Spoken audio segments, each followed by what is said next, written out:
আমি জানতে পারছি রিমনাম ভিলেজে অনেক সোনাদানা আছে, তাই আমি ভাবছি রিমনাম ভিলেজে আক্রমণ করে সব সোনাদানা নিয়ে আসবো।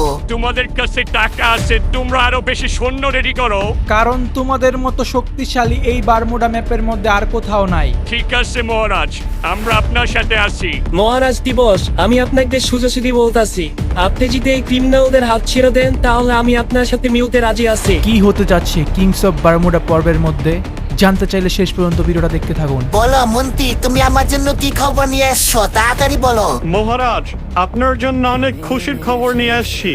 আপনি শুনে অনেক বেশি খুশি হবেন। আচ্ছা, এত খুশির খবর, তাহলে তাড়াতাড়ি বলো। রিমনাম ভিলেজের রাজা সিজন 4 কে মেরে ফেলছে। এখন তার জায়গায় একটা ছোট্ট বাচ্চা রাজা হয়েছে। এই ছোট বাচ্চার থেকে আমরা খুব সহজেই যুদ্ধ করে তাদের রাজ্য নিয়ে নিতে পারবো। রিমনাম ভিলেজে কি এমন আছে যার জন্য তুমি আমাকে যুদ্ধ করতে বলতেছো? মহারাজ, রিমনাম ভিলেজে অনেক বেশি খাজানা আছে। যদি কোনোভাবে আমরা ওই খাজানা নিতে পারি তাহলে আমরা অনেক বেশি শক্তিশালী হয়ে যাব। তাহলে তো এই খাজানা আমার লাগবে। মন্ত্রী, যুদ্ধের জন্য আমাদের সৈন্য রেডি করো, আমি রিমনাম ভিলেজের মধ্যে হামলা করব। ঠিক আছে মহারাজ, আমি আমাদের সৈন্যদেরকে রেডি করতেছি। আমি যেমনি হোক এই খাজানা আমাদের করে নিয়েই ছাড়বো।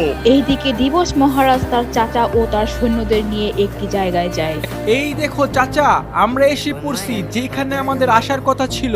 আরে দিবস, এইখানে তো ভয়ঙ্কর ক্রিমিনালরা থাকে, এইখানে আমাদেরকে কেন আনছো? দিবস তার চাচার সাথে কথা বলতে বলতে ক্রিমিনালদের আস্তানায় ঢুকে যায়। তারা দেখতে পায় ক্রিমিনালরা একসাথে বসে আছে। এইটা হলো রিমনাম ভিলেজের নতুন রাজা মহারাজ দিবস।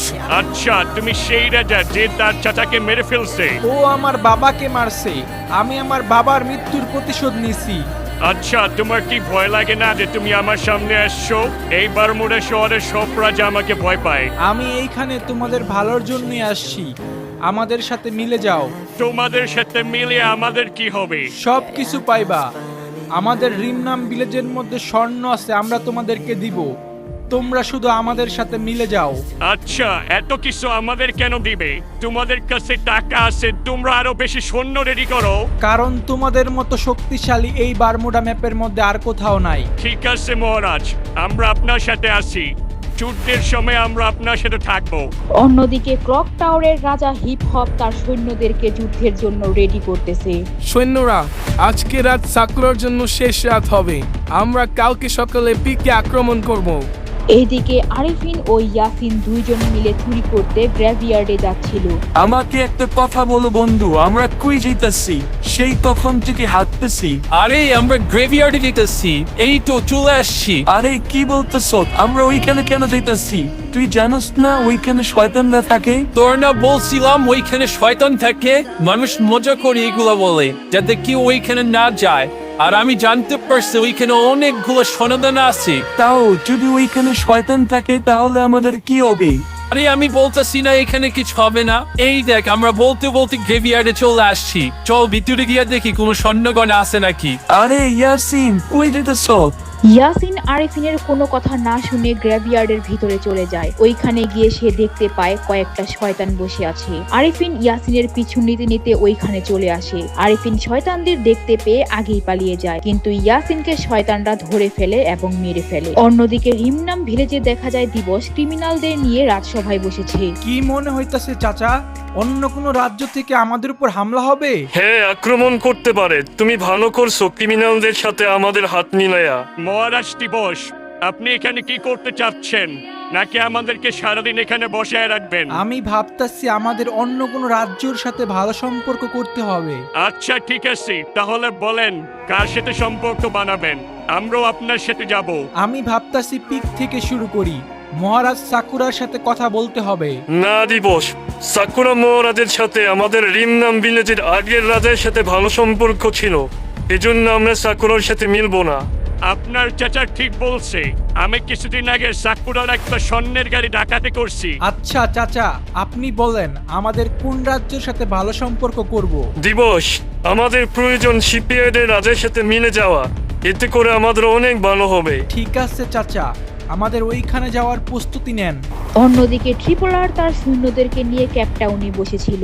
মহারাজ ট্রিপলার, আমরা জানতে পারছি উকুম মহারাজ আর সাকুরা মহারাজ আমাদের রাজ্যের উপর হামলা করতে পারে। সৈন্যরা তোমরা ভয় পেও না, আমাদের রাজ্যের পাশে নদী আছে, জাহাজ আছে, আমরা যে কোনো সময় পালাতে পারবো এবং আমাদের কাছে অত্যাধুনিক অস্ত্র আছে যেগুলো দিয়ে আমরা বারমুডা শহরে যে কোনো রাজ্যের সাথে মোকাবেলা করতে পারবো। কিন্তু মহারাজ আপনি তো জানেন উকুম যেমনি হোক আমাদের রাজ্যে ঢুকে পড়বে, তখন আমরা কি করব? হ্যাঁ ঠিক বলছো, হুকুম যদি ভিতরে এসে পড়ে তাহলে আমাদেরকে মেরে ফেলতে পারে। এর থেকে ভালো আমাদের সৈন্যের সংখ্যা বাড়াতে হবে। ঠিক আছে মহারাজ, আমরা সৈন্যের সংখ্যা বাড়াইতাছি। এইদিকে সিজন 3 নিজের রাজ্য ফ্যাক্টরিকে শক্তিশালী করার জন্য অনেক ধরনের অস্ত্র তৈরি করে। মহারাজ এই দেখেন, আমরা অনেক শক্তিশালী অস্ত্র তৈরি করছি যেগুলো আগের থেকে অনেক ভালো। আরে বাহ মন্ত্রী, অনেক ভালো হয়েছে। একটা কাজ করো, আমাদের আরো শক্তিশালী অস্ত্র তৈরি করো। ঠিক আছে মহারাজ, আমরা আরো অস্ত্র বানাবো। তাদের কথা বলার মাঝখানে একজন লোক এসে ফ্যাক্টরি মহারাজ সিজন 3 এর সাথে কথা বলে। মহারাজ, আমি হলাম রিমনাম ভিলেজের সিজন 4 এর মন্ত্রী। আমি আপনার সাথে কিছু ইম্পর্টেন্ট কথা বলতে আসছি। আচ্ছা, তুমি ওই মহারাজের মন্ত্রী যাকে একটা ছোট বাচ্চা মেরে ফেলছে? মহারাজ, ও কোনো ছোট বাচ্চা না, সে হলো সিজন 4 এর বড় ভাইয়ের ছেলে। এছাড়াও মহারাজ, আমি রিমনাম ভিলেজের গোপন খবর জানি, আমি আপনার কাছে আসতে পারি। আমি জানতে পারছি রিমনাম ভিলেজে অনেক সোনাদানা আছে, তাই আমি ভাবছি রিমনাম ভিলেজে আক্রমণ করে সব সোনাদানা নিয়ে আসবো। হ্যাঁ মহারাজ, আমরা যদি এখন রিমনাম ভিলেজে হামলা করি তাহলে আমরা সব নিয়ে আসতে পারবো, কারণ দিবস মহারাজের কাছে ক্ষমতা নেই, তাই আমরা তাকে সহজেই হারাতে পারবো। ঠিক আছে, আমরা যখন হামলা করব তুমি আমাদের সাথে থাকো। অন্যদিকে দিবস ও ক্রিমিনালের রাজা মিলে শিপইয়ার্ডের রাজার কাছে যায়। আরে কি খবর রিমনাম ভিলেজের রাজা আর ক্রিমিনাল রাজা এখানে কেন? আরে তেমন কিছু না, আমি এইখান দিয়ে যাইতেছিলাম, ভাবছিলাম আপনার সাথে দেখা করে যাই, আর আমি আপনাকে একটা প্রস্তাব দিতে চাই। কিসের প্রস্তাব? আমাদের রাজ্য থেকে কিছু লাগবে নাকি? আমি এখানে আসছি আপনার সাথে হাত মিলাতে, যাতে কোনো প্রবলেম হলে আমরা একে অপরের পাশে দাঁড়াইতে পারি। ঠিক আছে মহারাজ দিবস, আমরা আপনার প্রস্তাবে রাজি আছি, কিন্তু আপনাদের সাথে এই শক্তিশালী ক্রিমিনালরা কি করে? আপনি কি জানেন ক্রিমিনালরা যে গাড়ি নিয়ে সেটা মহারাজ সাকুরা থেকে তারা চুরি করছে? এইসব কথা এখানে কেন বলতেছেন? আমরা এই গাড়ি চুরি করছি সাকুরাকে শিক্ষা দেওয়ার জন্য। মহারাজ দিবস, আমি আপনাকে সোজাসুজি বলতাছি, আপনি যদি এই ক্রিমিনালদের হাত ছেড়ে দেন তাহলে আমি আপনার সাথে মিলতে রাজি আছি। আরে আপনি কেন বুঝতেছেন না? আমি, আপনি আর ক্রিমিনাল যদি একসাথে হই তাহলে আমরা অনেক বেশি শক্তিশালী হব। আমি আমার কথা বলে দিচ্ছি, এখন আপনি ভাবেন আপনি কি করবেন, ক্রিমিনালদের সাথে হাত মিলাবেন নাকি আমার সাথে? আমি আপনার আগে ক্রিমিনালদেরকে কথা দিছি, আমি ওদের সাথে মৃত্যুর আগ পর্যন্ত থাকবো। আমি আমার কথার খিলাপ করব না। আমি জানি যুদ্ধের সময় এই ক্রিমিনালরা আমার পিছু ছাড়বে না। আপনার আপ্যায়নের জন্য ধন্যবাদ, আমরা এখন যাই। দিবস মহারাজ, আপনি উঠে যাবেন না, আপনার কথায় আমি শক্তি পেয়েছি, যুদ্ধের ময়দানে যাই কিছু হোক আমি আপনার হাত ছাড়বো না। তাই আমি এখন থেকে আপনার সাথে হয়ে কাজ করব, আর আপনার জন্য আমি একটা সুন্দর গাড়ি গিফট করবো এখন। শিপইয়ার্ডের রাজা দিবসের এই বন্ধুত্বপূর্ণ আচরণ দেখে তাকে একটি বড় ও সুন্দর গাড়ি গিফট করে, যেটা দেখে দিবস অনেক খুশি হয়ে যায়।